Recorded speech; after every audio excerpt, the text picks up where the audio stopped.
조여 조여 내 말 걸어서 죄리로 하실 때에 날 부르소서. 저의 공로 의지하여 좁게 가오니 상한 마음 고치시고 원하소서. 조여 조여 내 말 걸어서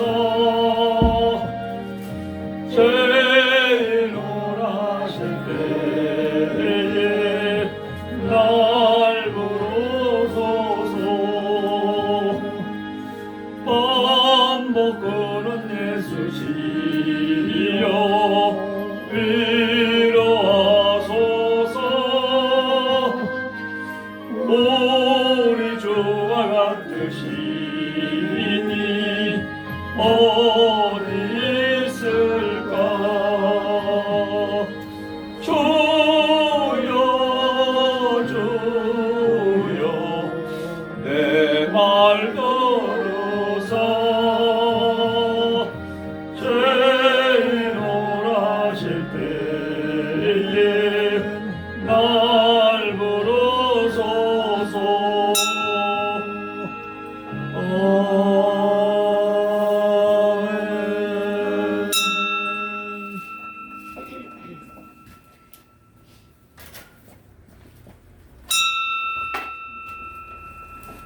다같이 묵상 기도 드리심으로 주일 오후 예배 하나님께 드립니다. 다같이 묵도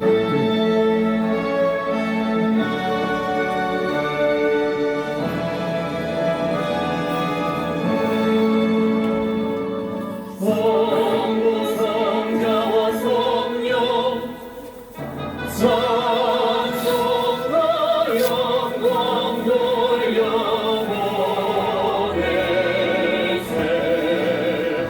내 주어지는까지 또 영원 무궁토록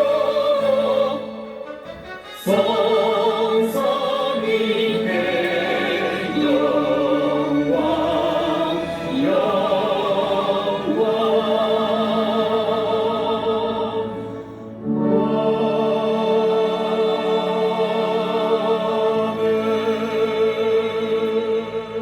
진리를 좇는 자는 빛으로 오나니 이는 그 행위가 하나님 안에서 행한 것임을 나타내려 함이라.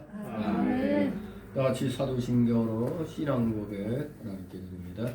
전능하사 천지를 만드신 하나님 아버지를 내가 믿사오며 그 외아들 우리 주 예수 그리스도를 믿사오니 이는 성령으로 잉태하사 동정녀 마리아에게 나시고 본저 빌라도의 고난을 받으사 십자가에 못 박혀 죽으시고 장사한 지 사흘 만에 죽은 자 가운데서 다시 살아나시며 하늘에 오르사 전능하신 하나님 우편에 앉아 계시다가 저희로서 산 자와 죽은 자를 심판하러 오시리라.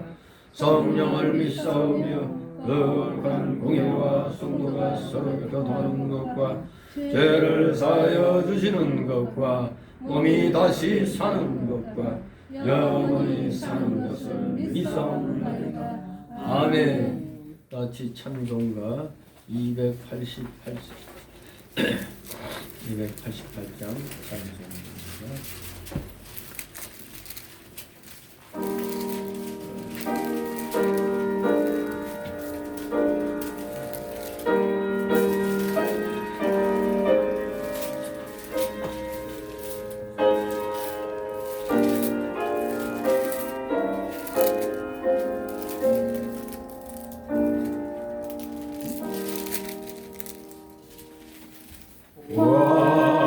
완전한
슬픔 모르게 기쁨 자세하고 다툼을 없을 평안의 이상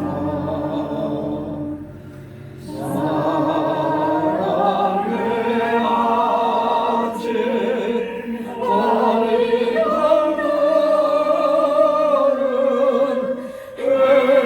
행복한 날에게 하소서.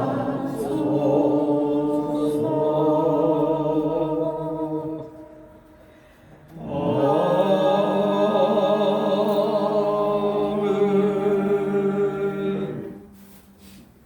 기도.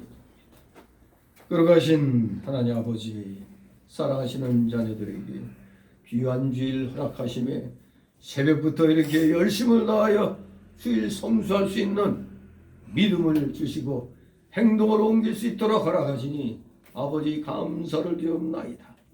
어둠의 시대를 맞이하여 더욱더 모이기를 힘써야 되기에 사랑하시는 자녀들이 이렇게 오후 시간에도 비록 소수지만 주님께 나왔나이다.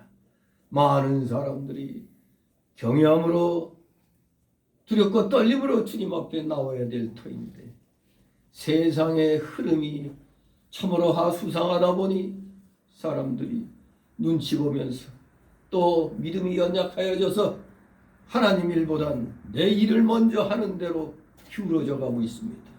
과연 말세의 징조인 줄 압니다. 모든 것이 7년 대환란 중에 일어나는 그러한 666 시대 같은 그러한 느낌을 주고 있습니다. 점점 주님이 재림하실 날이 가까워짐을 이제 피부로 느끼게 되는 것 같습니다. 사랑하시는 자녀들, 어떠한 상황에서도 믿음은 절대 포기해서는 안 된다는 걸 우리는 굳게 마음판에 새겨야 되겠습니다. 평상시 좋은 날에야 다 너도 믿음 좋고 나도 믿음 좋은 것 같았는데 환난을 당해보니 참으로 쭉저기와 가라지가 갈라져 나가는 걸 보게 됩니다. 진실로 진정한 충성스러운 주의 자녀들, 이제 소수지만 남은 자 사상으로 말씀을 중심으로 모여서 우리는 거대한 악과 싸워 우리는 주의 간섭하심으로 우리는 반드시 승리를 쟁취한다는 것을 우리 모두 명심하옵소서. 우리 모두 행동하지 않으면 취할 수 있는 것이 아무것도 없습니다. 마귀는 싸워 대적하라고 그랬습니다. 비둘기같이 싸워 대적해야 마귀가 피한다고 그랬습니다. 그런데 오늘날 우리는 조그만 마귀 새끼가 덤벼도 걸어만 날 살려라면서 도망갑니다. 이러니 완전히 다 마귀밥들이 되어버렸습니다. 대한민국 기독교계가 하나님의 은혜로 부흥발전했건만 그 은혜는 다 잊어버리고 사소한 자그마한 일에 조그만 괴롭힘만 있어도 믿음을 초계같이 버립니다. 우리 모두 이러한 현실을 분명히 알고 각자 자신의 믿음 단단히 간수하면서 이럴 때일수록 더 하나님 앞에 말씀 중심으로 모여야 된다는 이 사고, 분명히 더욱더 시멘트 콘크리트보다도 더 단단하게 마음판에 심게 하옵소서. 살아가시는 자녀들, 어떠한 상황에서도 굴하지 아니하는 그 신앙은 늘 하나님께서 살펴보고 계신다는 그 코람데오 사상 마음판에 새기며 오늘도 마치는 그 시간까지, 주의를 온전히 마치는 그 시간까지 온전히 성수하면서 하나님께 영광 돌리는 우리 사랑하시는 자녀들 다 되게 하여 주시옵소서. 에스라 이 선지자를 통해서 우리는 어떠한 때 또 회개 기도를 해야 되는가를 오늘 또 살펴보게 됩니다. 바로 오늘날 우리도 회개할 그런 때가 되었다는 걸, 철저히 회개 기도할 때가 됐다는 걸 깨닫고 말씀만 듣고 끝나는 것이 아니라 그 말씀을 듣고 실천에 옮겨나가는 살아있는 믿음의 사람들 다 되게 하여 주시옵소서. 점심 후라 상당히 피곤하여 졸릴 시간입니다. 졸음막이 다 내쫓아 주시옵고 각종 잡념의 마귀 못하게 하여 주시옵소서. 부족한 자의 입술을 제어하여 주시고 진리의 말씀만이 온전히 선포되게 하옵소서. 마치는 시간까지 오직 주님께서만이 영광 홀로 받으시옵소서. 예수 그리스도의 이름으로 감사드리며 기도드리옵나이다. 아멘. 함께 은혜 나눌 말씀 봅니다. 구약 성경 에스라 9장입니다. 에스라 9장 1절에서 15절까지의 말씀 교대로 읽도록 합니다. 에스라 9장 구약 성경 페이지 수로 한 723, 724쪽 되어 있습니다. 723, 724 에스라 9장입니다. 에스라 9장 1절에서 15절 제가 먼저 읽겠습니다. 네, 다 찾으셨습니까? 에스라 9장 제가 먼저 읽습니다. 9장 1절 이 일 후에 방백들이 내게 나와 가로되 이스라엘 백성과 제사장들과 이 사람들이 이 땅 백성과 떠나지 아니하고 가나안 사람과 헷 사람과 브리스 사람과 여부스 사람과 암몬 사람과 모압 사람과 애굽 사람과 아모리 사람이 가증한 일을 행하여 그들의 딸을 취하여 여호와 가게를 삼아 거룩한 자손으로 이방 족속과 서로 죽게 하는데 방백들과 소목들이 이 죄에 서로 으뜸되었다 하니라. 내가 이 일을 듣고 속옷과 겉옷을 찢고 머리털과 수염을 뜯으며 기가 막혀 앉으니 이에 이스라엘 하나님의 말씀을 인하여 선지자가 이 사로잡던 자의 죄를 인하여 다 내게 모여 오더라. 내가 저녁 제사 드릴 때까지 기가 막혀 앉았더니 저녁 제사를 드릴 때 내가 근심 중에 일어나서 속옷과 겉옷을 찢은 대로 무릎을 꿇고 나의 하나님 여호와를 향하여 손을 들고 말하기를 나의 하나님이여 내가 부끄러운 것을 두려워하니 나는 여호와의 하나님이여 얼굴을 들으소서.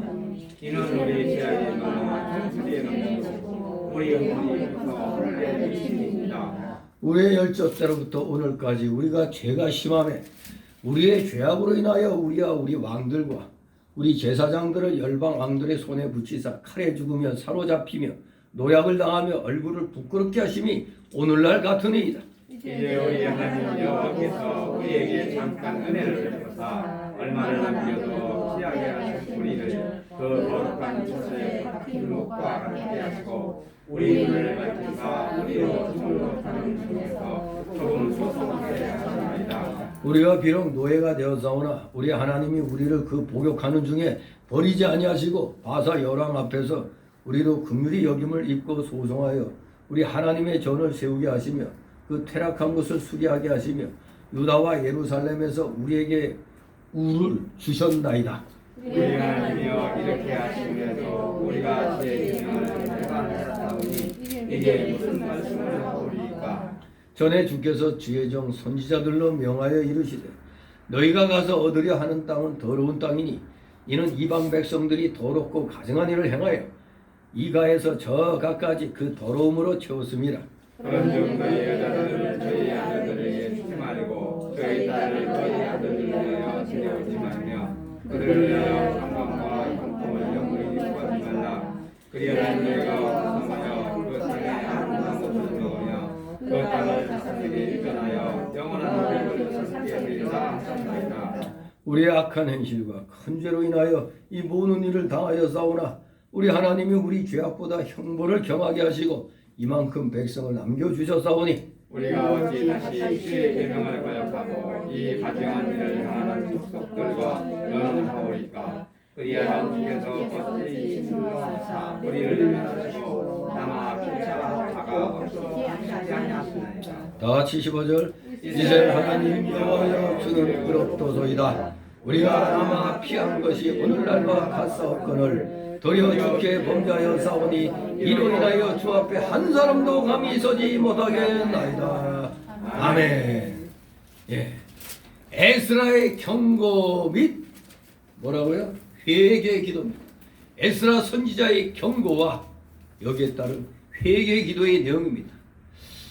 저 포로지에서 제1차 귀환 이후에 이제 에스라가 바벨론으로부터 제2차 그 귀환할 때까지 사실 약 60년간의 공백기가 있었습니다.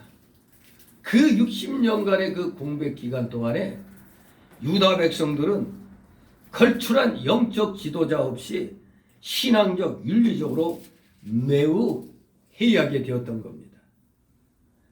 그 당시 행정은 페르시아 제국, 즉 바사 제국이 임명한 관원들이 맡고 있었습니다.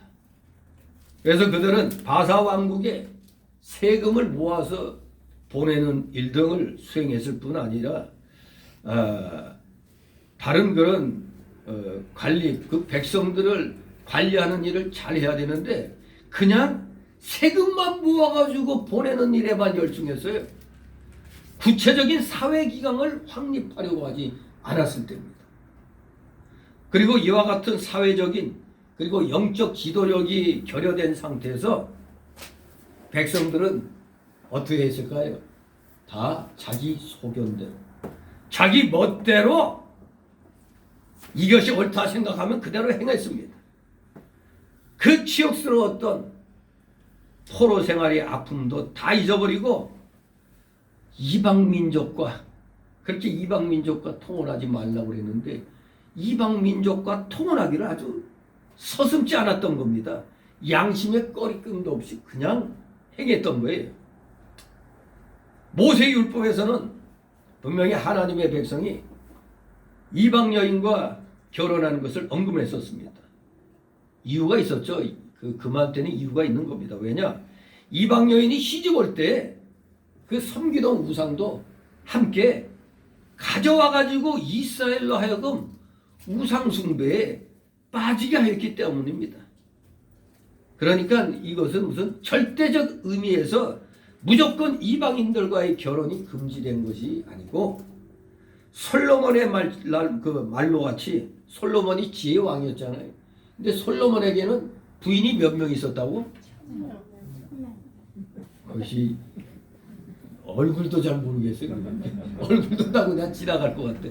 1000명의 그 부인이 있었다고 그러잖아요. 근데 그 말로가 어땠습니까? 결코 하나님의 그 징계를 받게 되는 거죠.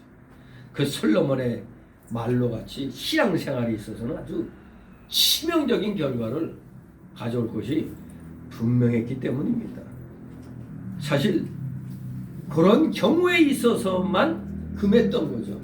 신앙생활에 치명적인 결과가 도래할 수 있을 것이다 하는 그런 경우에는 금했지, 뭐 절대적으로 무조건 우리가 잘 아는 룻은 어머니 하나님이 나의 하나님이라고 했잖아요. 요런 경우는 아니죠. 그런 경우는 그냥 환영해야죠. 근데 그래도 따라가겠는데 제가 섬기는 드라빔도 갖고 가게요. 이러면 안 되는 거죠. 그런 건 이스라엘을 타락시키니까 그런 경우에는 혼인하면 안 되는 거였습니다. 아무튼 이 내용은 원칙의 문제라기보다는 실제적인 문제였어요. 실제적으로 이스라엘 백성들의 삶 속에서 일어나는 실제적인 그런 문제로 부각이 됐던 겁니다. 그래서 이러한 상황에서 우리 하나님께서는 에스라 선지자를 통해서 경고하시고 회개를 촉구하시고자 이렇게 에스라의 마음을 감동을 시켰던 겁니다. 그래서 여기 9장 보면은 1절 시작할 때 2일 후에라고 나오죠. 2일 후에라. 이것은 바로 우리가 8장을 봐야 돼요. 8장에는 2차 귀환자 이제 명단이 나오면서 귀환을 위한 그런 영적 준비 및 이제 본토에 도착하는 내용이 실려져 있어요. 에스라는 백성들과 바벨론을 떠난 9일 동안을 여행한 후에 아하와 강에 도달하게 됩니다.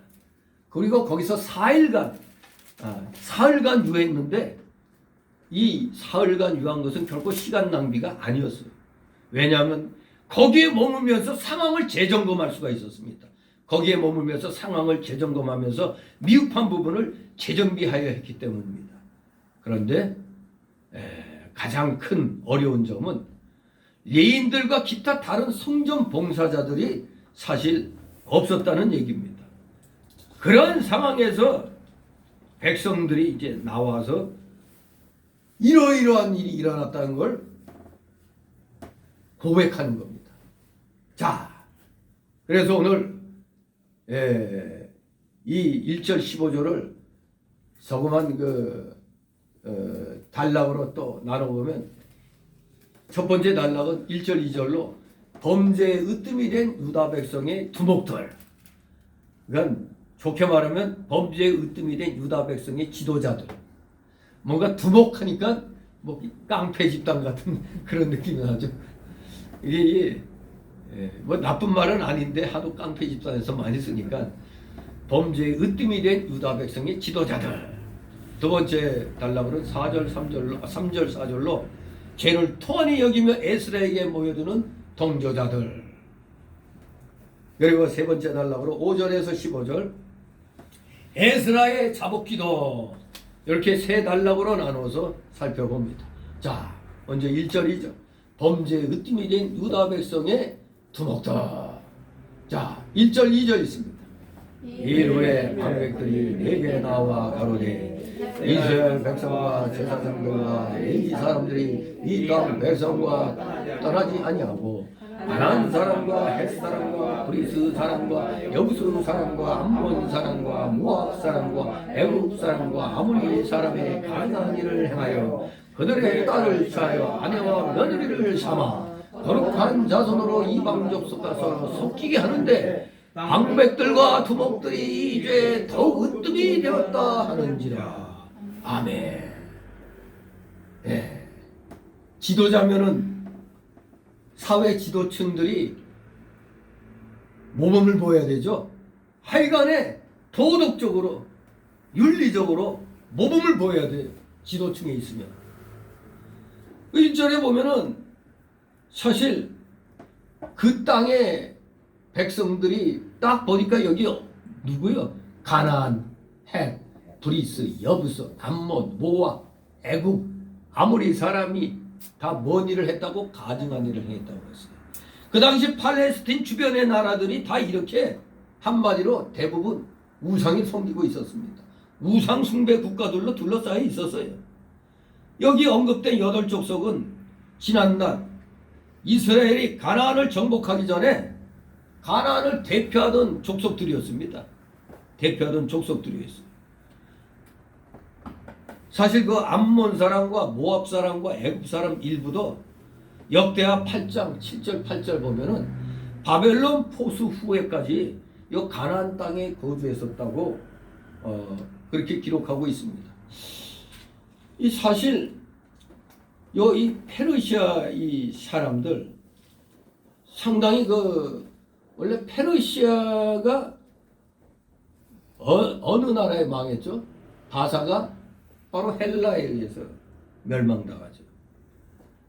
그 당시 페르시아 즉 바사 왕이 이제 아닥사스다. 우리 한국말로 아가리 닥치고 있어라 할 때 아닥하라 그러잖아요. 아닥사스다. 이름이 또 그래. 아닥사스다가 제2차 귀환민의 대표인 에스라하고 그리고 관계 공무원들에게 제2차 포로 귀환의 허가 및 원조를 명령하는 조서를 7장에서 내리는 걸 보게 됩니다. 사실 BC 586년 예루살렘 함락 이후에 페르시아 즉 바사가 알렉산더 즉 헬라 제국에게 멸망할 때까지 유대는 이 바사의 지배에 순응을 했던 것으로 보입니다. 마치 힘없어 이제 나라를 이뤘으니까 또 그 상황에서도 하나님의 말씀을 간직하면서 자기 민족의 그 맥을 놓지 않고 있었어요. 그러면서도 민족의 맥을 잇기 위해서는 그 당시에 자기들이 범죄해갖고 하나님의 심판받은 거기 때문에 그 바사라는 나라에 순응을 했던 겁니다. 거의 반세기가 넘도록 이 바사가 유대에 상당히 우호적인 태도를 보인 사실이 잘 자기들에게 순응을 했기 때문에 순종하고 따랐기 때문에 우호적으로 대할 수가 있었던 겁니다. 이러한 상황에서 유명한 선지자들이 다 바사 왕의 신임을 얻게 되죠. 그러니까 때가 되니까 포로 귀환 이렇게 이루어진 겁니다. 아무튼 1차, 2차, 3차 이렇게 이루어졌는데 2차 귀환 때의 대표자가 바로 이 에스라 선지자입니다. 에스라. 아무튼 이 에스라가 이제 백성들 2차 그 귀한 자들과 이렇게 오는 가운데 8장에서 보니까 어디에서 머물렀다고? 아하와 강에 도달해서 거기서 사흘간 누웠다고 그랬어요. 상황을 재점검하고 미흡한 부분을 재정비하기 위해서 이렇게 잠시 뜸을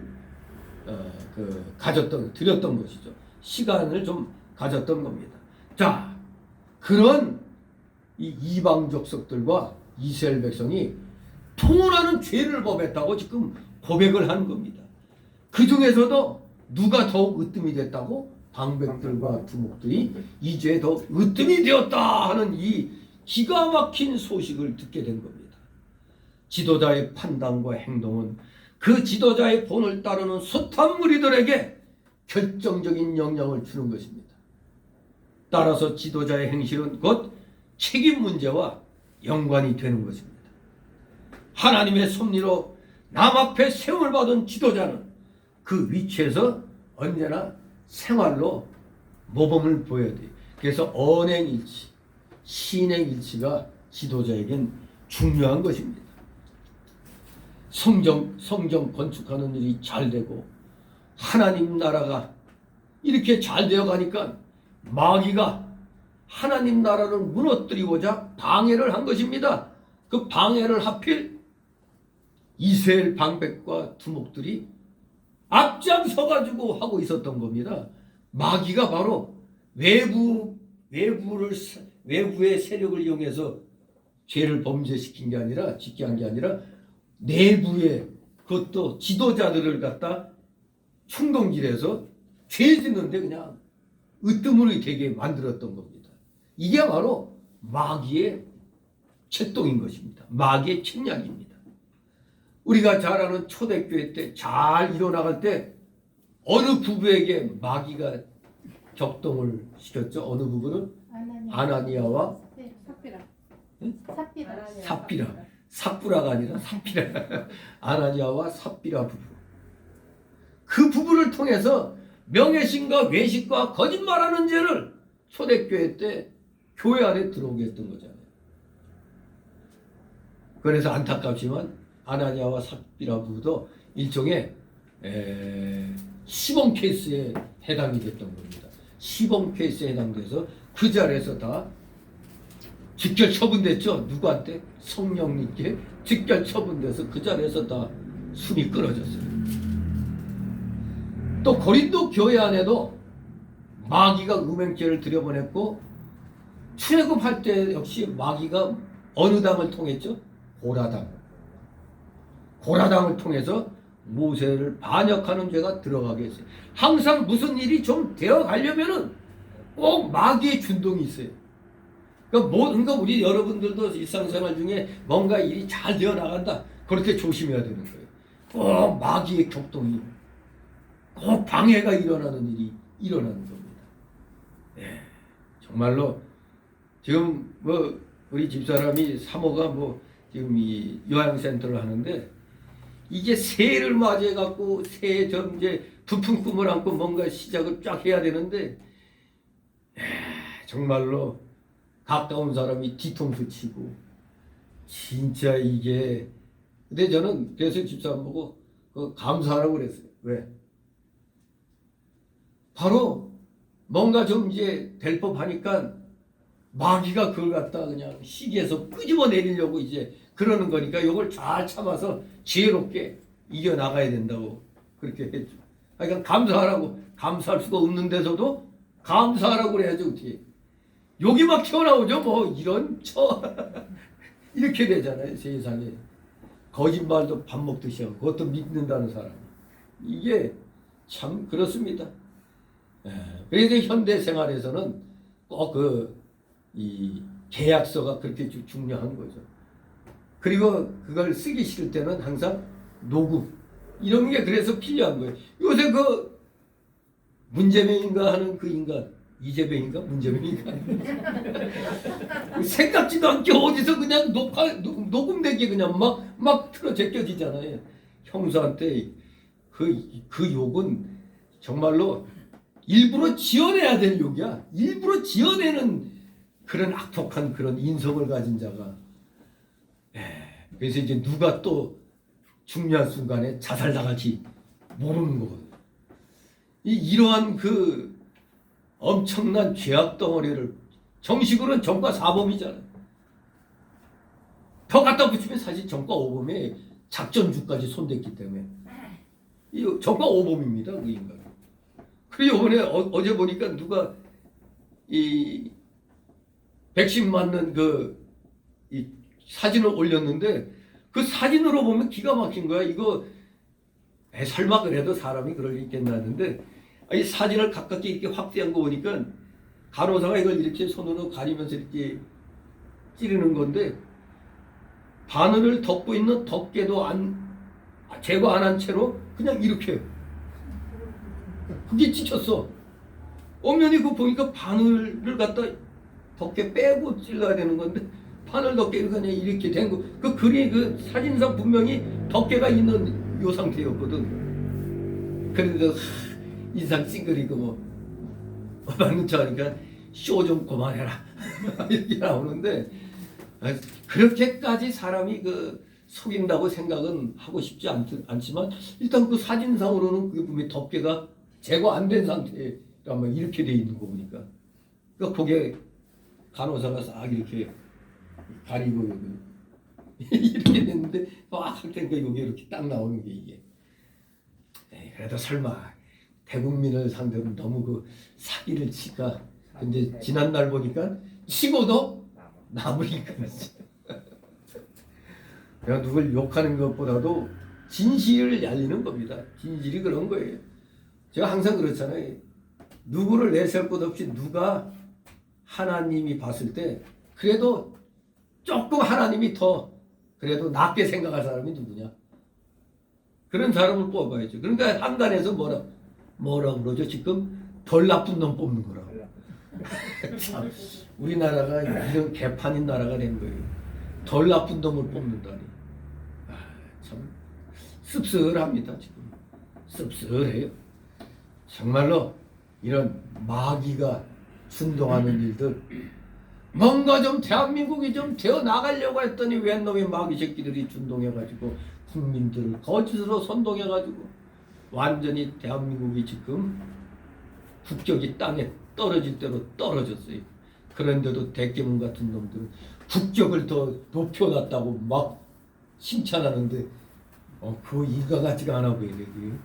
우리나라가 더 그냥 강한 나라가 됐다고 뭐 국방력이 6인이 그거 엉터리 순위 매기는 데서 아니 영국과 프랑스가 핵미고 있고 핵무기가 있는데 우리보다 강한 나라지 어떻게 우리 뒤에 있어? 말이 안 되잖아요. 엉터리 그런 통계 가지고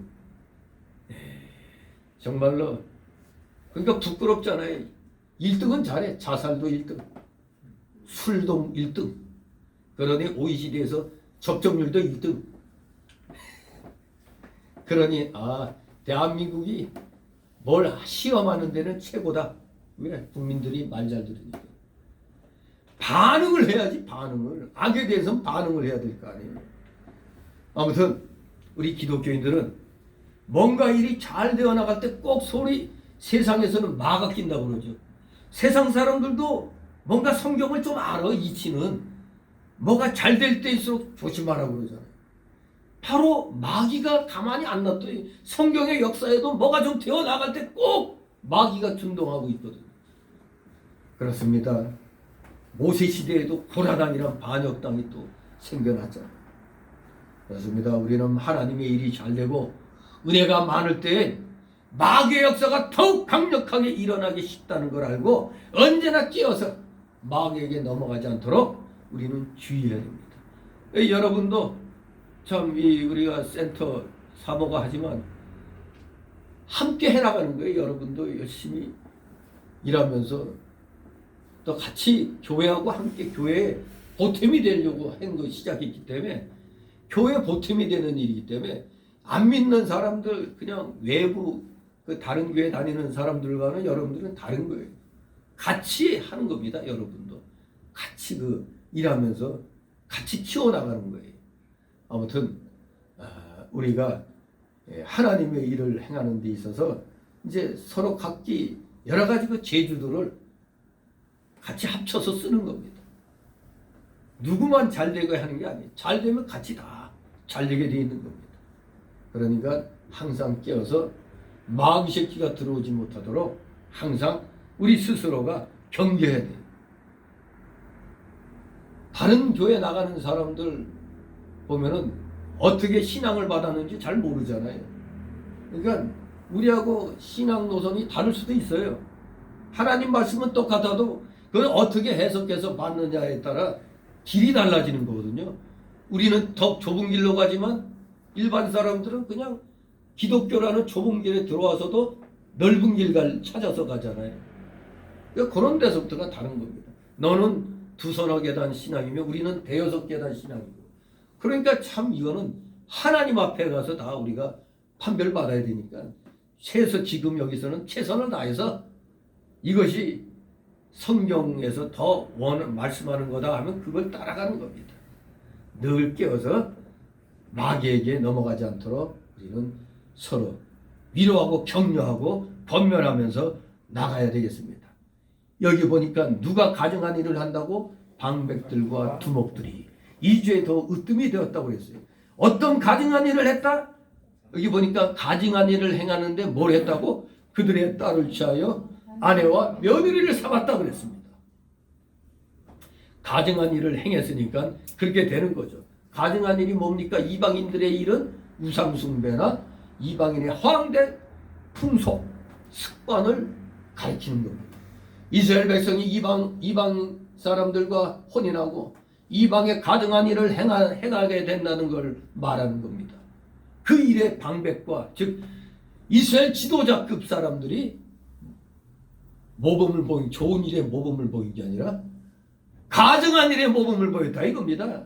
신명기 7장 3, 4절에 또 그들과 혼인하지 말지니 네 딸을 그 아들에게 주지 말 것이요 그 딸로 네 며느리를 삼지 말 것은 그가 네 아들을 유혹하여 그러 여호와를 떠나 다른 신들을 섬기게 하므로 여호와께서 너에게 진노하사 갑자기 너희를 멸하실 것임이라 했습니다. 갑자기 너희를 멸하실 것이라고 했어요. 그러니까 우리가 평상시에 하나님 말씀대로 잘 순종해서 해야지 자꾸 하나님 말씀과 어긋난 길 가면 안 돼요. 말씀 가라사대 하면 그래야지. 그 좀 넓은 길 가는 교인들은 뭐라고 그래요? 뭐 그렇게까지 굳이 하려고 하느냐 뭐 이렇게 나오죠. 우리 목사님도 뭐 그냥 이렇게 좋은 게 좋은 거라고 한다고 이러면 그거 따라가면 되겠어요. 그래? 그럼 당신은 그 길 가시오. 우리는 이게 더 맞다고 생각하니까 이 길 간다. 그러면 싸울 게 없어요. 그거 우매한 거죠. 그쪽 진리 받아서 이게 맞다 생각하고 가는데 억지로 이게 맞다고 끌 수가 없어요. 소개는 하지만 억지로 끌 수는 없어요. 왜? 각기 받은 게 다르니까. 달란트가 다른 거예요. 진리를 잘 구별할 수 있는 달란트가 최고의 달란트죠. 아무튼 이스라엘 백성들은 하나님 앞에 잘못 보이는 순간 진노의 불벼락을 맞게 되는 걸 알아야 됩니다. 그런데도 하나님 말씀 어기고 이방과 혼인하고 하나님의 미워하시는 일을 이 지도자급들이 솔선수범했다는 겁니다. 그냥 좋은 일에 솔선수범하면 얼마나 좋겠어요. 창세기 6장 2절 3절에 보면 하나님의 아들들이 사람의 딸들의 아름다움을 보고 자기들의 좋아하는 모든 자로 아내를 삼는지라. 여호와께서 가라사대 나의 신이 영원히 사람과 함께하지 아니하리니 이는 그들이 육체가 됩니다. 그러나 그들의 나는 120년이 되리라 하시니라 했습니다. 이제 물로 심판하시기 전에 선언하시는 거죠. 120년이란 기간을 주셨어요. 그 안에 방주를 만들었는데 방주를 만드는 게 거기에 기록된 연도를 딱 더해보면 한 90년 정도 돼요. 80년에서 90년 사이에 방주를 완성하게 됩니다. 그러면 한 3, 40년 남잖아요. 그 3, 40년 남은 기간에도 열심히 전도를 하는 거죠. 전도를 하는 거예요. 120년이라는 기간을 주셨어요. 그러니 아직은 희망이 있었는데도 결국에는 아무도 따라오지 않아서 노아의 8 식구만 구원받게 되는 거죠. 아무튼 하나님이 말씀하신 거는 그대로 이루어지는 겁니다. 되려다 안 되려는 게 아니에요. 말씀하신 그대로 이루어지는 겁니다. 그래서 지금 이루어지지 않은 것은 재림이죠. 다 이루어졌습니다. 근데 재림이 이루어지기 위해서는 이제 7년 대환란이 어떠한 방식으로든 이 땅에 임하게 되는 겁니다. 자, 이스라엘 백성들도, 하나님 믿는다는 이스라엘 백성들도 지난날에 바벨론 포로 생활은 다 잊어버리고 믿음에서 떠나 육신의 정욕과 안목의 정욕으로 기울어져서 이방 여인을 취한 것입니다. 요한계시록 16장 12절에 멋진 말씀이 있어요. 멋진 말씀이라기보다 무서운 말씀이죠. 유브라데 강물이 말라가지고 동방에서 오는 왕들의 길이 예비되었다고 했습니다. 그 말이 무슨 뜻이겠어요? 유브라데 강은 이스라엘과 이방의 이상적인 경계선으로 여기서 말세에 하나님의 교회와 세상과의 경계가 없어져가지고 교회가 세상과 타협하고 세상이 물밀듯이 교회 안에 들어올 걸 가리키는 겁니다. 요한계시록 16장 12절. 유브라데 강물이 마른다는 건 참 이게 슬픈 일이죠. 세상과 교회의 경계가 없어지는 거예요. 지금 경계가 거의 없어졌잖아요. 그래서 제가 뭐라고 그래요? 교회는 문턱이 높아야 된다고 그러잖아요. 그래야 세상 것이 안 들어오는데 교회의 문턱을 아예 없애버리니까 세상께 그냥 걸려지도 않고 그대로 들어오잖아요. 그냥 세상에서 유행한 거 교회에서 흉내내고 있어요. 교회에서 유행된 게 세상에서 유행해야지. 이 중세 교회 시대는 그랬는데 교회에서 하는 게 세상에서 행해지고 세상에서 행해진 게 그대로 교회에서 행해진 거예요. 타락하기 전엔 그랬단 말이에요. 교회들이. 그러니까 아예 세상이 다 교회 생활이었어요. 그런데 그때하고 지금이 천지 차이인데 그때를 예를 들어서 이 세상 거 이거 교회에서 전도를 하기 위해서 세상 거 받아들이면 얼마 좋냐 뭐 이런 식으로 나갑니다. 그게 바로 유브라데 강물이 말랐다는 얘기입니다. 경계가 없어진 겁니다. 그래서 교회 안에 물 밀듯이 들어와서 지금 교회들은 거의 세속화되었습니다. 하나님의 교회가 세상과 타협하고 세상의 풍속 습관이 교회 안에 들어오게 되면 무슨 일이 일어납니까? 하나님의 진노가 임하는 겁니다. 그러므로 오늘날에도 우리 성도들은 고린도후서 6장 14절 말씀처럼 이스라엘의 어리석은 지도자들 같이 이방과 혼인하면 안 되는 거예요. 저 오늘날에는 우리 성도는 불신자들과는 결혼을 하면 안 돼요. 불신자들과 결혼하면 손해보게 돼 있습니다.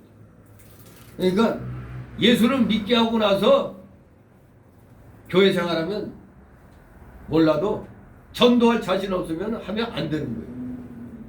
불신자하고 결혼하면 망가지는 겁니다.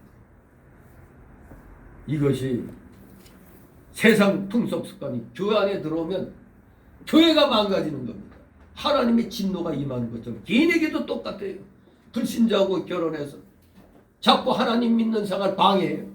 내가 망가지잖아. 절대 세상과 교회는 경계가 무너지면 안 되는 겁니다. 이제 두 번째 단락으로 3절 4절 죄를 통하니 여기는 에스라에게 모여드는 동조자들 3절이 있습니다. 내가 이 일을 듣고 수복과 겉옷을 찢고 머리털과 수염을 뜯으며 기가 막혀 앉으니 아멘. 네, 정말로 이방 족속과의 혼인은 포로 귀환민들에겐 새롭게 부딪힌 신앙적인 유혹이었던 겁니다. 완전히 별 세상에 온 거죠.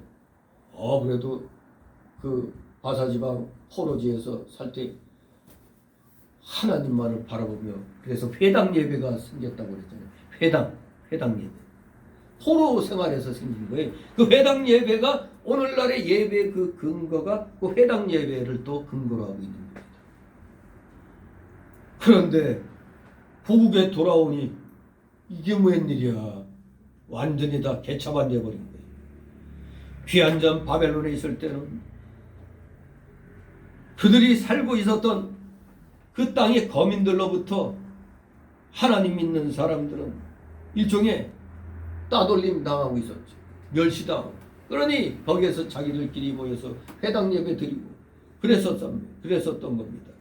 그러니 사실 그 포로지에서는 당연히 누가 그 땅 거민들이 저 포로들하고 결혼하겠어요. 근데 요 북한에도 보면은 국군 포로들 8만 명인가 있는데 그 국군 포로들 보면은 가족들이 또 있어.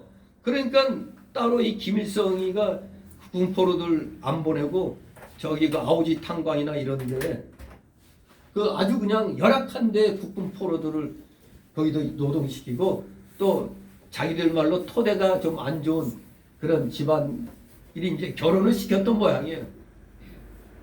그래서 하여간에 국군 포로들 거기서 제일 토대가 나쁜 게 소위 말하는 국군 포로들 고가족이라고 그래요. 국군 포로들. 그러니까 한마디로 그때 인민군의 적은 우리 국군이니까 적이죠, 적. 그러니까 멸시를 받은 겁니다. 기껏 결혼해야 포로민끼리 같은 유대인들끼리 할 수밖에 없죠. 아무튼 그 거민들로부터 멸시당하고 있었기 때문에 유대인들은 사실 그 포로지에서는 그들 거민과의 통혼은 생각할 수도 없는 상황이었죠. 그러니까 도리어 그 포로지에서 유대인들은 서로 단합하게 된 겁니다. 아, 하나님만 바라보고 하나님이 다시 해방시켜줄 그날만을 바라보고 회당 예배를 통해서 단단하게 결집했었던 겁니다. 아니 그런데 이거 고국에 돌아오면서 들리는 얘기가 이게 뭐야 이거 완전히 엉망진창이 됐다는 걸 듣게 됩니다.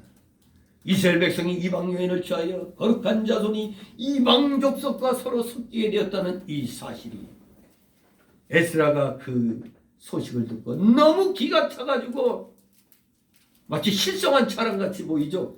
겉옷을 찢고 거기다 머리털과 수염까지 뜯었대요. 이건 오늘날로 보면 자학행위 같죠. 자해행위 같이 보이지만 사실 이것은 그 구약시대 때는 흔히 선지자들이 백성들의 죄를 깨닫게 하기 위해서 취하는 그런 통회 자복의 그런 한 형태죠. 백성들의 죄를 내자같이 생각해가지고 하나님의 백성을 내 몸과 같이 생각한 그런 증거로 자기의 이 머리털과 이 수염을 뜯었던 겁니다. 옷을 또 찢고 마치 이것은 모세가 이스라엘 백성이 범죄하여 하나님께 죽게 되었을 때 출애굽기 32장 32절에 자기 이름을 생명책에서 지워달라고 한 것과 같은 그러한 자세인 것입니다. 택한 백성이 범죄하면 생명책에서 지워져요, 안 지워져요? 네? 택한 백성. 안 지워져요. 택한 백성이 범죄하면 지워지진 않지만 어떻게 돼요? 믿음 지킬 때 받은 은사와 복과 광채가 없어진다는 얘기입니다. 한번 택한 건 영원이라고 그랬잖아요. 문제는 택한 백성이 죄 지으면 거기에 대한 대가를 치르는 겁니다. 그동안 이루었던 그것이 다 그냥 날아가는 거예요. 바울은 로마서 9장 3절에 나의 형제 꼭 홀육의 친척을 위해서 내 자신이 저주를 받아 그리스도에게서 끊어질지라도 원하는 바로라. 얼마나 자기 혈육 친척들이 구원받기를 원했으면은 그들 구원과 나 자신의 구원을 바꾸려고 하겠어요.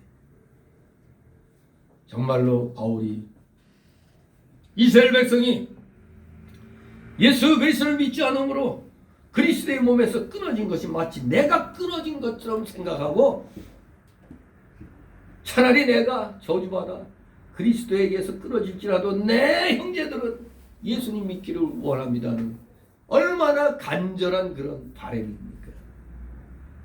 정말로 그리스도 몸에서 내 골육 형제들이 끊어진 거에 마치 내가 끊어진 것처럼 생각하면서 기도하는 겁니다. 이게 바로 바울이 이웃을 내 몸처럼 생각하여 사랑한 증거입니다. 또 고린도전서 5장을 보면은 바울이 교회에 음행자가 들어왔을 때 이에 대해서 통한이 여기거나 물리치지 않았다고 그 고린도 교인들을 책망한 걸 보잖아요. 교인들이 어떻게 그걸 가만히 보고 있느냐, 이 책망하는 것이 나옵니다.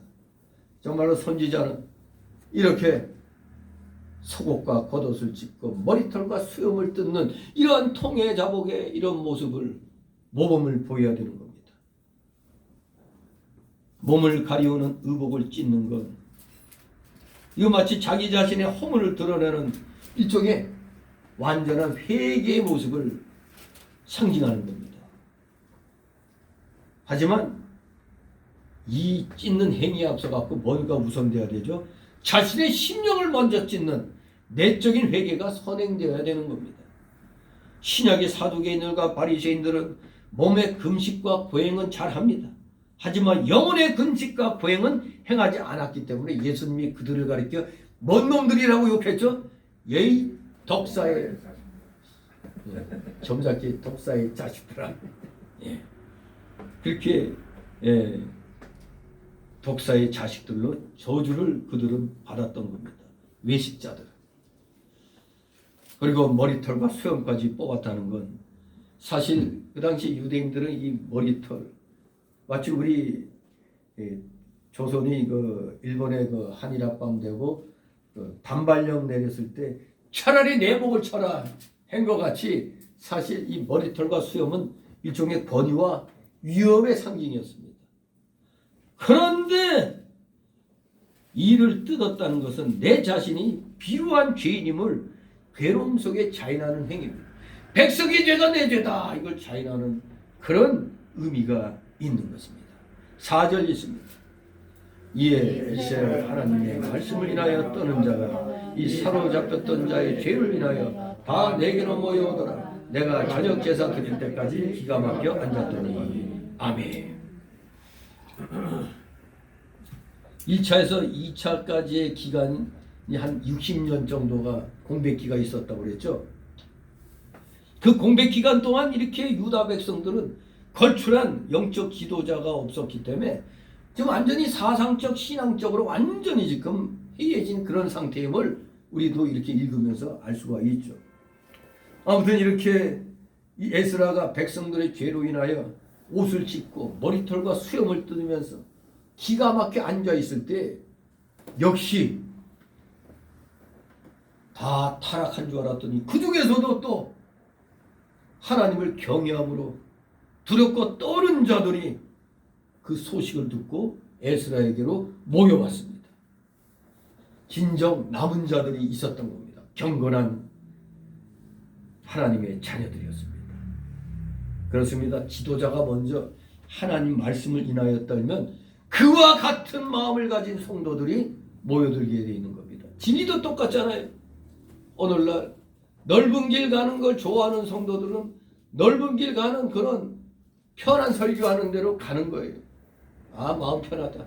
아, 근데 아이고 이 교회는 뭐 이렇게 힘들어. 근데 그게 말씀이 좋으면은요, 말씀을 사모하는 사람들로 오는 겁니다.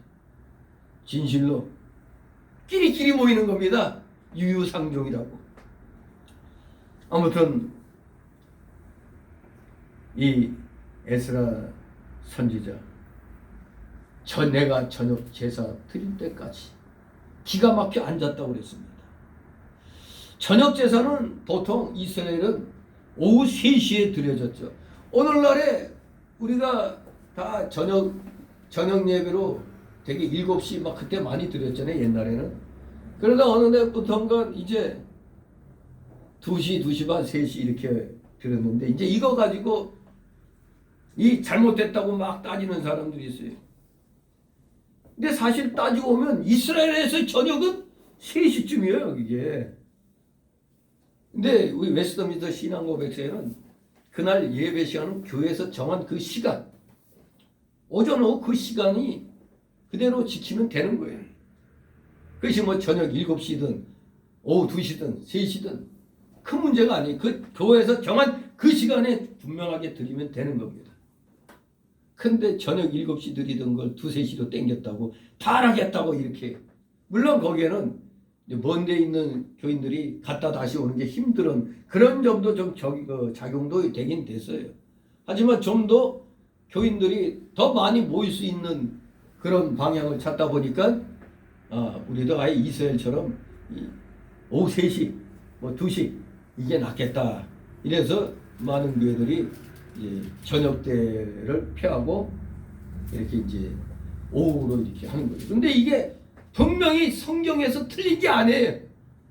이스라엘의 그 시간과 우리 시간이 다르잖아요. 이스라엘은 저녁 6시 되면 다음 날이에요. 그런데도 그러면 그 식대로 하면 우린 주일 성수가 안 되게 그러면은 아무튼 이스라엘은 보통 오후 3시 그때가 저녁 제사였습니다. 다 기도와 회개를 하기 위한 제사였습니다. 에스라는 오전 중에 사건의 전모를 듣고 어찌할 줄을 몰라 쥐어뜯으면서 마음을 뜯고 회개하면서 저녁 때까지 앉아 있었던 것입니다. 세 번째 단락으로 5절 15절 에스라의 자복 기도가 나옵니다. 5절 같이 있습니다. 저녁 제사를 지낼 때 내가 근심 중에 일어나서 속과 겉옷을 찢은 대로 무릎을 꿇고 나의 하나님 여호와를 향하여 손을 들고 아멘. 예, 에스라의 자복 기도의 내용이 이제 소개되고 있습니다. 이 여기 5절 15절이 그 유명한 에스라의 회개 기도입니다. 에스라의 회개 기도. 특히 여기에는 구약의 독특한 역사 철학이 잘 드러나 있다고 평가하고 있습니다. 한없는 자비의 하나님께서 한 백성을 택하여 풍성한 구원을 선포하려고 했지만 선민 이스라엘의 끝없는 배반으로 심판과 회복이 되풀이되어 왔으며 지금도 엄청난 타락의 현실 앞에서 용서를 구하고 싶으나 그런 엄두조차 낼 수 없는 그런 형편임을 에스라가 고백하는 겁니다. 이 같은 에스라의 역사의식과 신앙적 현실 판단이 오늘 여기 5절 15절에 아주 적나라하게 잘 드러나 있는 것입니다. 그런데 여기서 특기할 만한 것은 뭐냐? 에스라가 자기 죄 때문에 그래? 아니죠. 에스라가 자기 죄 때문이 아니라 민족의 죄를 짊어지고 이렇게 회개하고 있다는 겁니다. 그렇습니다. 바로 오늘날 우리가 민족의 죄를 짊어지고 회개하는 겁니다. 우리 대한민국이 왜 이런 상황이 됐을까? 어찌하여 이렇게 아둔한 민족이 되었을까? 어떻게 이게 자유민주주의인지 사회주의인지 공산주의인지 이걸 분간을 못하는 민족이 되어버렸는지. 물론 다는 아니죠. 30%이 멍텅구리 같은 국민 30%가 문제입니다. 이들은 사회주의가 뭔지 자유민주주의가 뭔지 몰라요. 다 그렇게 말하면 설마 그러죠. 설마. 근데 우리 한국에 속담에 뭐라고 해? 설마가 사람 잡는다고 그러죠. 딱 지금 그 상황입니다. 설마 에이 말도 안 돼.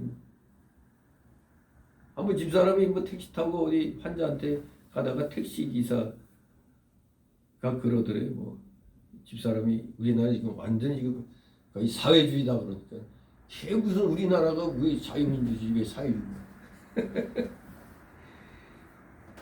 공산화되고 있다고 해도 무슨 공산화냐고. 이렇게 의식이 없는 인간들이 아직도 많다는 거예요. 아니 보면 모릅니까? 이런 통제사회 들어갔는데 국민의 기본 인권을 무시하는데 이거는 독재 권력 외에는 이렇게 못해요. 자유민주주의 국가에서는 이럴 수가 없는 겁니다. 이거 국민의 인권을 알기를 뭘로 알고. 정말로 대한민국을 위해서 우리 기독교가 앞장서서 회개해야 돼. 왜? 우리는 그래야 될 책임이 있어요. 왜? 대한민국은 기독교 입국론으로 건국된 나라니까 그래요. 이승만 박사, 이승만 대통령 철저한 기독교인이었습니다. 그렇기 때문에 국회 최초의 재정국회에서 목사가 기도하고 시작했어요. 전 그 자료를 프린트해가지고 보관하고 있죠. 그 기도문 보면 정말 하나님이 이 나라를 갖다 세워주시고 지켜주실 것을 바라는 그 간절한 기도문. 그러니까 오늘날 우리는 이 기독교 정치, 하나님이 긍휼을 베풀어 주셔서 나라를 세우고 오늘날까지 해주신 것을 지금 다 잊고 있어요. 그러니까 기독교를 공격하지. 이 기독교를 공격하는 나라는 이미 사실 그런 정권은 수명을 다했다고 보면 돼요. 왜? 마귀 새끼들이니까. 마귀 새끼들 아니에요. 어떻게 기독교를 공격을 해. 그러면서도 웃기지 않아요? 주사파 사상으로 똘똘 뭉친 놈들이 기독교 퍼붓겠다고 예배당에 와가지고 성경 끼고 예배 드리고 있더라고. 참. 자, 그러니 교회라고 다 교회가 아니에요. 죄명인가 하는 놈은 저 소시교회 가서 예배 드리고. 참.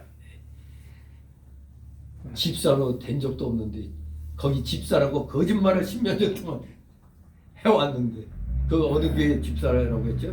둥당 뭐게? 그러니까 오죽하면 그 교회 목사도 좀 좌파 사상 가진 사람인데 그냥 손절을 해버리잖아요. 우리 교회에서는 집사 준 적이 없다. 근데 마치 거기 집사 있냐 행세했잖아. 그러니까 그 교회 못 가고 소시교회 간 모양이죠. 합동측 뭐 총회장이라고 하니까 또 그랬던 모양인데, 네.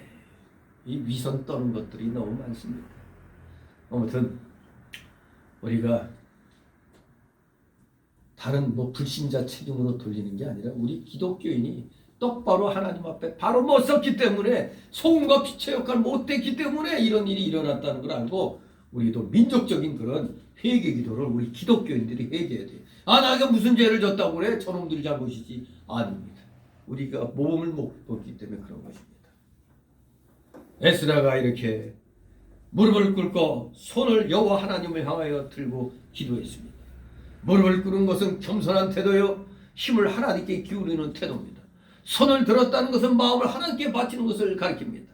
이게 사실 하나님께 온전히 마음을 바치는 그 자세, 그 마음의 태도를 겉으로 표현하기 위해 손을 들고 하는 겁니다. 우리가 적과 싸우다가 적에게 체포될 때는 어떻게 해요? 자, 무기 내리고 손 들고 나와 하면 나 손 들고 있죠. 이 손 드는 게 뭐예요? 항복이죠, 항복. 근데 이러한 형태로 기도 많이 하는 교단이 있죠. 저기 순복음 쪽 은사주의 계통은 항상 기도할 때 두 손 들고 일단 폼이 나. 손 들고 기도하면 폼은 나요. 폼은 나. 뭔가 하는 것 같아. 근데 원래 우리 장로교는 마음으로부터의 그런 굴복이기 때문에 우리는 그냥 다 그냥 통성으로 기도해도 옆에 사람에게 그게 되지 않도록 그렇게 큰 소리로 안 하거든요. 그러나 은사주의 계통은 그냥 옆에 사람 귀청이 찢어지든 말든 그냥 막 외쳐대죠. 그냥 막 손 들고 그냥 막 치고 그냥.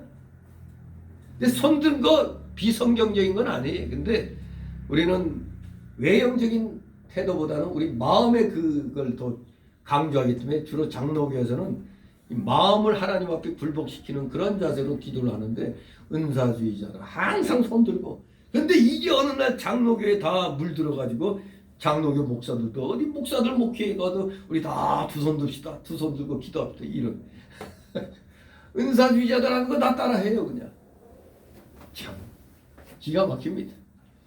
아무튼 중요한 건 손 들었다는 거 하나님 앞에 완전히 전적으로 바친다는 걸 얘기하는 겁니다. 하나님 앞에 완전히 굴복한다는 자세입니다.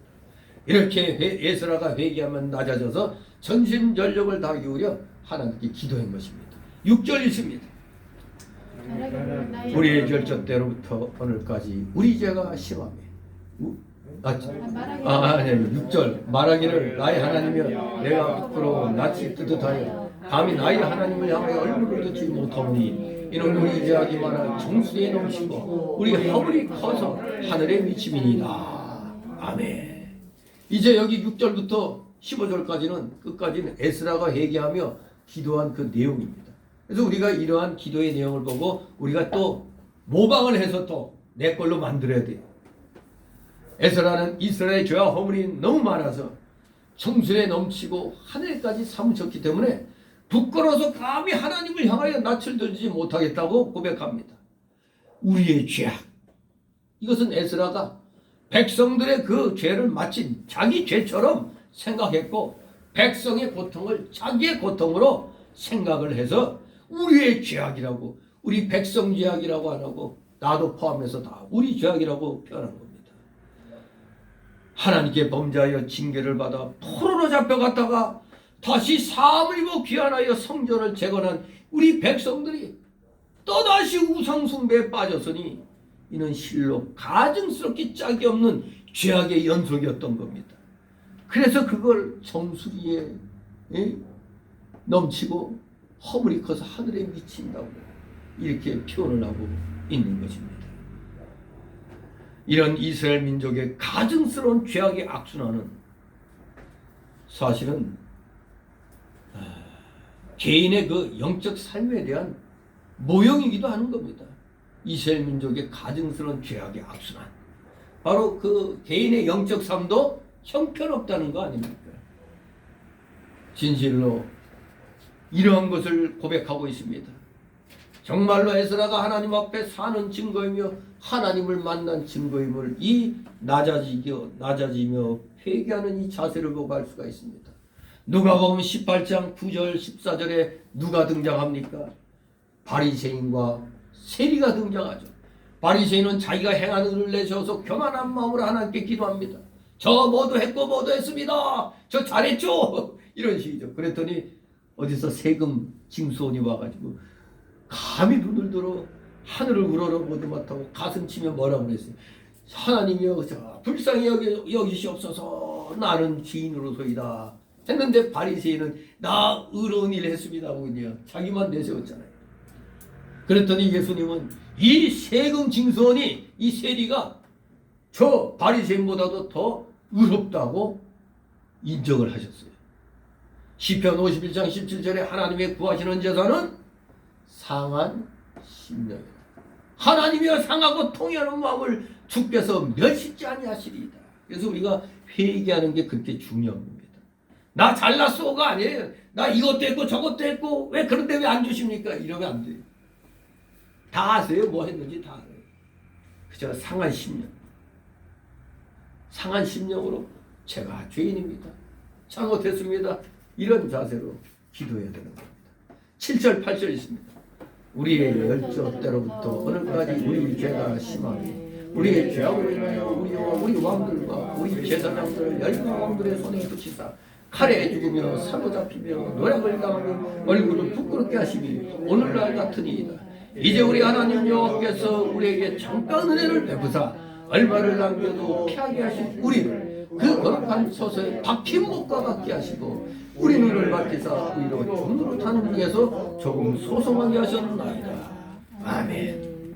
우리의 열조 때로부터 오늘까지.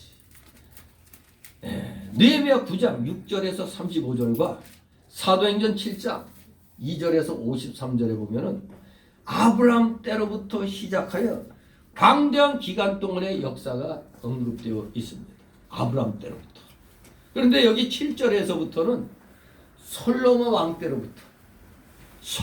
왕 때로부터 시드기야 왕에 이르는 소위 왕정 시대를 언급하는 것으로 봅니다. 왜냐하면 이제 좀 더 가까운 그런 시대의 이 타락상을 얘기해야 되니까. 그래서 에스라는 이와 같은 역사를 더듬어 봄으로써 이스라엘 백성에게 향하신 하나님의 뜻을 되새기고자 했던 겁니다. 사실상 이스라엘의 역사는 한마디로 징계와 회복의 역사였어요. 징계와 회복의 역사라 해도 과언이 아닙니다. 이스라엘 백성은 끊임없이 배역을, 즉 하나님 배신을 거듭했는데 이는 무엇보다도 그들이 하나님의 명령에 불순종했기 때문입니다. 명령에 불순종했기 때문에. 아담이 최초로 하나님을 반역한 이래 우리 인간의 위치는 크게 혼돈되었던 겁니다. 사람들은 스스로의 판단과 결정에 의해서 때로는 하늘에까지 높아지려고까지 했죠. 이게 바벨탑 사건 아닙니까? 때로는 금수나 벌레 같은 밑으로 떨어지기도 했어요. 버러지 같은 너 야고바, 지렁이 같은 너 야고바 그랬죠. 이런 상황까지도 떨어지기도 했습니다. 아무튼 이러한 모든 무질서는 바로 예수 그리스도의 사역에 의해서 오늘날에는 극복이 된 겁니다. 비로소 우리 사람은 올바른 위치에 지금 서게 됐어요. 누구 때문에? 예수 그리스도 때문에. 진실로 에스라 선지자는 하나님께서 과거에 이스라엘에게 은혜를 베풀어 주신 것을 기억하면서 회개를 하고 있습니다.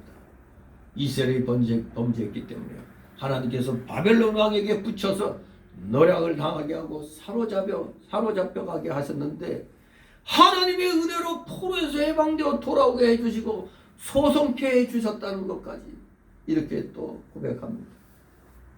사실 우리도 죄 지은 대로만 한다면 아주 멸망받아야 마땅할 자들인데 하나님께서 죄와 마귀의 종된 자리에서 해방시켜 주셔서 영의 자유를 주시고 영의 눈과 귀를 열리게 하셨습니다. 그래서 진리를 깨닫게 해주셨고 심령을 소송케 해주셨습니다. 이것은 바로 하나님의 사랑과 특별하신 은혜 때문이었습니다. 그래서 우리도 이 은혜를 생각하면 에스라 못지않게 하나님께 고백하며 죄를 자복하며 충성하지 않을 수가 없는 겁니다. 9절이 있습니다. 우리가 비록 노예가 되어서오나 우리 하나님이 우리를 그 목욕하는 중에 버리지 아니하시고 바사 열왕 앞에서 우리를 긍휼히 여기고 소송하여 우리 하나님의 전을 세우게 하시며 그 퇴락한 것을 수리하게 하시며 유다와 예루살렘에서 우리를 물을 주셨나이다. 아멘. 자, 하나님께서 이스라엘 백성을 이방의 종살이하던 가운데서 돌아오게 하여 하나님의 전을 세우게 해주시고 이제 유다와 예루살렘에서 울을 주셨다고 했습니다. 울이 뭡니까? 네? 그렇죠. 울타리죠. 울타리. 이 까데르라는 단어인데 울타리 또는 벽을 의미하는 말로서 대적자들부터 생명을 보존할 수 있는 장소를 가리킵니다. 그래서 오늘날 저희 현대 자동차가 뭔 생각으로 펠리세이드라고 그 자동차 이름을 붙였잖아요. 펠리세이드. 그게 일종의 이러한 건물이나 어떤 이런 시설을 외부로부터 보호하기 위해서 요 바깥으로 해서 이 울타리를 뚝 친 거, 방벽을 친 거, 요게 펠리세이드거든요. 아니면 해안가나 강가 보면은 마치 뭐 울타리를 쳐놓은 것 같이 깎아지는 절벽같이 쫙 돼 있는 거. 요게 펠리세이드예요. 그러니까 자동차에다 아마 그 펠리세이드라는 이름을 붙인 거 보니까 건물이나 어떤 이런 내부가 보호가 되도록 밖에 울타리를 친 것처럼 이 현대 제가 현대 자동차 선전하는 거 아니에요? 그 펠리세이드라는 차를 타면은 안에 있는 사람을 이 차가 잘 보호해준다. 그런 의미에서 그 펠리세이드라는 그 참 요상한 단어, 어려운 단어를 갖다 딱 쓴 것 같아요. 바로 그 차를 타면 보호받는다는 거 아니에요? 바로 이스라엘 백성들에게 하나님이 울을 주셨어요. 울타리와 벽, 대적자로부터 생명을 보존할 수 있는 장소, 그 평안히 거할 것을 주셨다는 겁니다. 펠리세이드 차를 타면 다 보호받습니다. 이런 의미에 의해 이 차 이름 담아보면은 누구 머리에서 나오는지 기독교인이 지은 건가? 아무튼 잘 지은 것 같아요. 이름도 폼나게 지었어요. 아무튼 우리의 생명을 보존할 수 있는 장소가 우리입니다. 하나님께서 오늘날 우리에게도 죄와 사망 가운데서 해방시켜 주셨뿐만 아니라 진리를 깨닫게 해주시고 신령한 안식 세계를 주셔서 영의 안식을 누릴 수 있도록 해주셨습니다. 우리에게 울타리가 되주셨어요. 지금 울을 주셨어요. 울을. 그래서 우리는 지금 평안히 거할 수 있게 된 겁니다. 그러므로 늘 울어도 눈물로써 하나님의 은혜를 다 갚을 수 없는 줄 알고 죽도록 충성해야 됩니다. 그러니까 우리 기독교인들은 모두 펠리세이드 사야 쓰겠네요. 그 차도 괜찮아 보이더라고요. 폼은 나. 아무튼 하나님이 보호해 주십니다. 10절 있습니다. 우리 하나님이 이렇게 하시는데도 우리가 주의 계명을 배반하여서 이제 무슨 말씀을 하오리까. 아멘. 이스라엘 백성이 큰 은혜를 베고도 배은망덕했어요. 어떻게 된 게 우리 인간들은 그렇게 은혜를 베풀면서도 받으면서도 왜 이렇게 배신을 잘 때려? 지금 저 국힘당인가 저것들 봐봐요. 이 박근혜 이용해가지고 가는 데마다 그냥 박근혜하고 이 악수하는 사진 도배를 해놓고 해서 국회의원 되고 난 다음에 어떻게 이런 놈들이 배신 때려가지고 박근혜를 그냥 탄핵하는데 또 앞장서. 더불어 멸망당 놈들은 당연히 그러지만은 이거는 더 나쁜 놈들이에요. 이것들이 국힘당은 이건. 에이 참 사악한 놈들이죠. 지금 뭐 석방하라고 그럴 때도 세상에 야당에서 도리어 반대한 거예요. 이놈 못된 놈들이.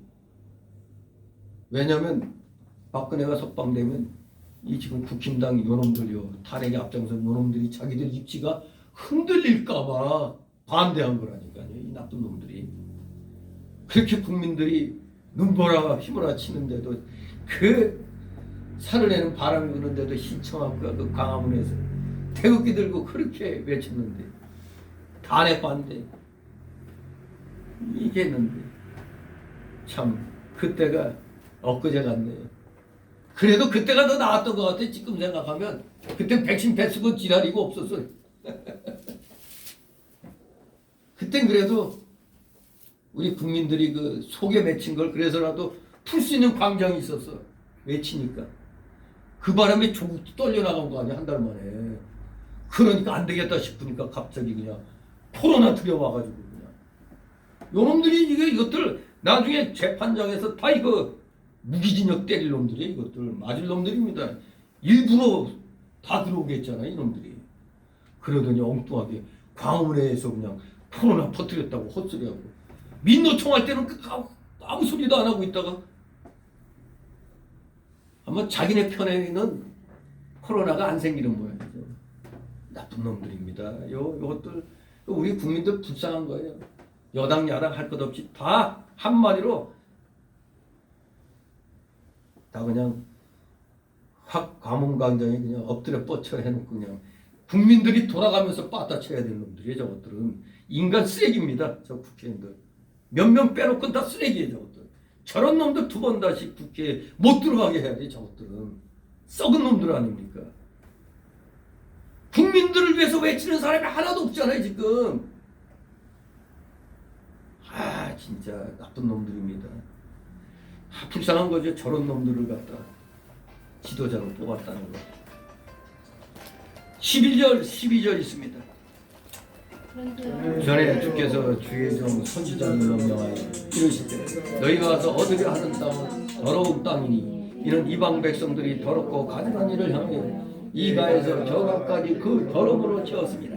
그런즉 너희 여자들을 저희 아들들에게 주지 말고 저희 딸을 너희 아들을 위하여 데려오지 말고 그들을 위하여 평강과 형통을 영영히 구하지 말라. 그리하면 너희가 왕성하여 그 땅의 아름다운 것을 먹으며 그 땅을 자손에게 유전하여 연한 격을 삼게 되리라 하셨나이다. 아멘. 에스더가 그렇게 우리 배은망덕한 저희들 하나님 계명 어린 것을 10절에서 그렇게 원통이 회개를 했더니 예전에 선지자들에게 약속하신 것을 또 생각나게 하는 겁니다. 그때 하나님이 주의 종 선지자들에게 분명히 이 배은망덕한 은혜를 모르는 것들에게 하신 말씀이 있었습니다. 이스라엘 백성에게 선지자를 통해서 이방 백성은 우상 섬기는 더러운 백성이니 그들과 통혼하지 말라고 출애굽기 34장에서 15절 16절에서 경고를 했습니다만 근데 그 말씀을 지금 불순종하고 이방인들과 통혼하며 하나님께 가증한 일을 행했다는 겁니다. 정말로 그 이방 족속들 그들을 위해서는 평강과 형통을 구하지 말라고 그랬어요. 그런데 그 저주를 내린 그들과 지금 통혼을 하고 있으니 하나님께 아예 대놓고 가증한 일을 한 사실에 대하여 에스라 선지자가 우원통이 여기면서 회개를 한 것입니다. 13절 15절 있습니다. 우리의 악한 행실과 큰 죄로 인하여 이 모든 일을 당하였사오나 우리 하나님이 우리 죄악보다 형벌을 경하게 하시고 이만큼 백성을 남겨주셨사오니 우리가 어찌 다시 죄의 계명을 거역하고 이 가증한 일을 행하는 족속들과 연원하오리까. 그리하면 주께서 어찌 진노하사 우리를 멸하시고 남아 피할 자가 없도록 하시지 아니하시리까. 이스라엘 하나님 여호와여 주는 의롭도소이다. 우리가 남아 피한 것이 오늘날과 같사옵거늘 도리어 주께 범죄하여 싸우니 이로야 내가 주 앞에 한 사람도 감히 서지 못하게 하리이다. 아멘. 예. 우리의 죄악보다 형벌을 경하게 하셨다는 이 말씀, 이 13절 15절에서 이 말씀이 핵심인 거예요. 우리의 죄악보다도 하나님은 형벌을 경하게 하셨다는 겁니다. 바로 여기서는 두 가지 사실에 주목해야 됩니다. 첫째는 하나님이 용서를 후회하시고 벌은 조금 주시는 자비의 하나님이시라는 것. 둘째는 에스라가 자신들은 마땅히 죽을 죄인이었지만 하나님께서 가볍게 처리하셨음을 찬양했다는 겁니다. 이렇게 자비의 하나님을 찬양하고 있습니다. 여호와는 의로우심으로 이스라엘의 죄악보다도 형벌을 가볍게 하셨다 이거.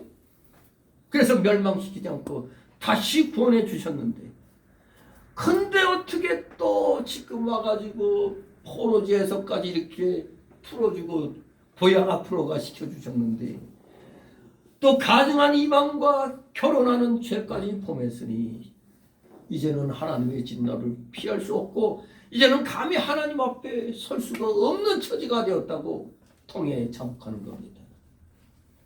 그러면서도 에스라는 다시 이스라엘 하나님을 또 찬양했죠.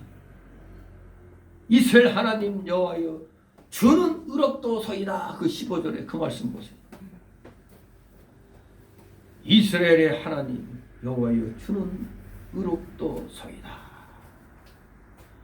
구약에서는 언약에 요구되는 책임을 이행할 경우에 그 당사자를 의롭다고 단언합니다. 구약에서는 언약에 요구되는 책임을 이행할 경우 그 당사자를 의롭다고 단정하는 게 있어요. 즉 언약에 대해서 하나님이 자신의 책임을 신실하게 감당할 때 하나님의 의가 성립되고 하나님 및 이웃에 대해서 인간이 그 책임적 역할을 수행할 때에 그 의가 성립된다는 겁니다. 따라서 의는 추상적인 개념이 아니라 구체적이고 실천, 윤리적인 개념이라는 얘기입니다. 추상적인 얘기가 아니에요. 구체적이고 실천, 윤리적인 개념이 구약시대의 그 의의 개념인 것입니다. 하나님과 이스라엘은 언약으로 맺어졌습니다. 그리고 하나님은 이스라엘을 선민으로 선택하셔서 그들에게 복을 주시고 보호하시며 구원하시는 책임을 지고 계시는 겁니다. 또한 이스라엘은 여호와만을 자기 하나님으로 섬기며 그분의 뜻에 따라서 살아갈 때 진정한 살아가야 할 책임을 이스라엘은 갖고 있다는 겁니다. 하나님도 이렇게 책임과 언약을 이행하시지만 이스라엘 자신들도 자신의 책임을 이행해야만 되는 겁니다. 그런데 하나님은 신실하시니까 항상 이행해 오셨지만 이스라엘은 언제나 10절에서 말씀한 대로 배은망덕한 일만 되풀이했던 겁니다. 진실로 이스라엘은 이렇게 반반히 자기 책임을 이행하지 않으므로 늘 먼저 지들이 언약을 파괴해왔던 겁니다. 이러한 이스라엘의 불성실은 사실 마땅히 죽음의 형벌에 해당됐지만 하나님의 은혜는 하나님의 독생자 예수를 대신 십자가의 죽음에서 내어주심으로써 끝내 그 언약을 완성시키셨죠. 이처럼 하나님의 은은 그 성실성과 은혜 속에서 별처럼 빛나면서 전 구속사를 환하게 비춰주고 있는 겁니다. 그래서 이 15절에서 에스라는 하나님을 이스라엘의 하나님으로 부름으로써 하나님의 의를 특별히 언약 관계 속에서 강조하고 있는 겁니다. 그러면서 우리가 주께 범죄하사오니 이로 인하여 주 앞에 한 사람도 감히 서지 못하겠나이다 고백을 합니다. 바로 여기가 바로 우리가 칼빈주의 5대 교리 가운데 전적 부패 그게 나오죠. 인간의 전적인 부패와 무능력이 여기에서도 여지없이 드러나는 겁니다. 주 앞에 한 사람도 감히 서지 못하겠나이다. 전적 부패, 무능력, 전적 타락, 부패, 무능력이 여기서도 강조되고 있는 겁니다. 결국 인간의 의와 구원은 철두천미한 하나님의 의와 구원이라는 뜻이며, 오직 믿음으로라는 이 표가 바로 오직 은혜로라는 그런 의미가 되는 겁니다. 진실로 우리는 이렇게 그 누구도 하나님 앞에 바로 설 수 있는 자는 아무도 없습니다. 하지만 전적 타락, 부패, 무능력한 우리에게 무한하신 사랑과 은혜 속에 무조건적으로 선택해 주셨기 때문에, 그래서 우리에게 의롭다 칭해 주시고 구원해 주시고 한없는 은혜를 누구에게 베풀어 주세요? 리미티드 어터머, 제한적 속죄. 택한 자들에 대하여, 제한적 속죄가 택한 자들에 대한 구원이거든요. 택한 자들을, 그리고 그 불가항력적인 은혜로 영원토록 변함없이 인도해 주신다는 성도의 견인글이, 이게 바로 이 성경 전체의 핵심인 겁니다. 끝까지 하나님이 우리를 끌고 가 주신다는 겁니다. 그렇기 때문에 우리가 고백하며 회개 기도할 때 이렇게 우리가 철저하게 자백하면서, 그러면서도 하나님의 그 놀라우신 자비, 그 사랑, 그 구원의 의를 또 하나님 앞에 또 이렇게 아뢰는 겁니다.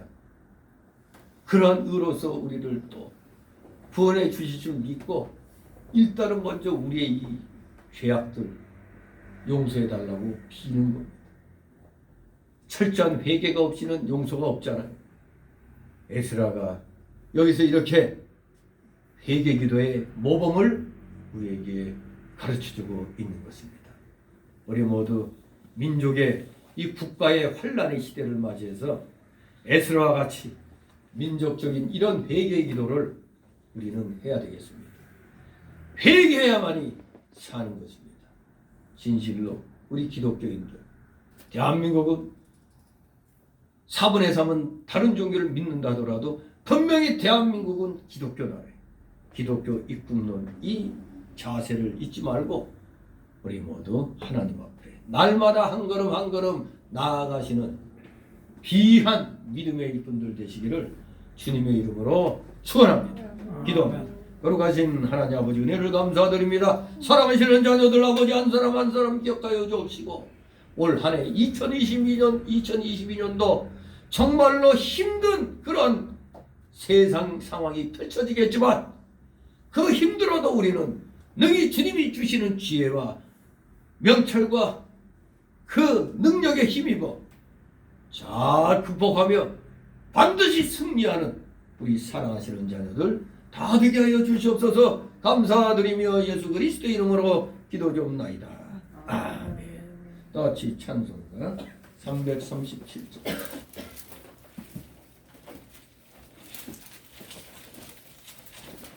337장 찬송입니다.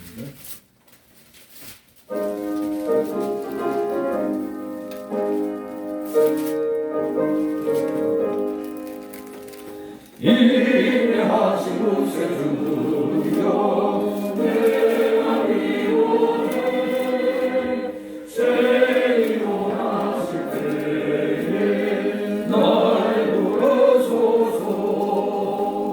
주여 내 말 들으소. 세일원하실 때에 날 부르소서. 자비하신 보좌 앞에 끌어엎드려 자복하고 회개하니 매일 주소서. 주여 주여 내 말 들으소.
마친 후 광고 말씀이 있습니다.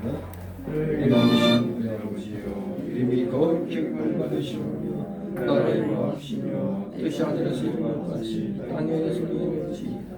오늘 우리에게 죄를 없이고 우리가 우리에게 죄 지은 자를 사하는 것 같이 우리 죄를 사하여 주시고 우리를 시험에 들게 하지 마옵시고 다만 하나님께서 구하옵소서.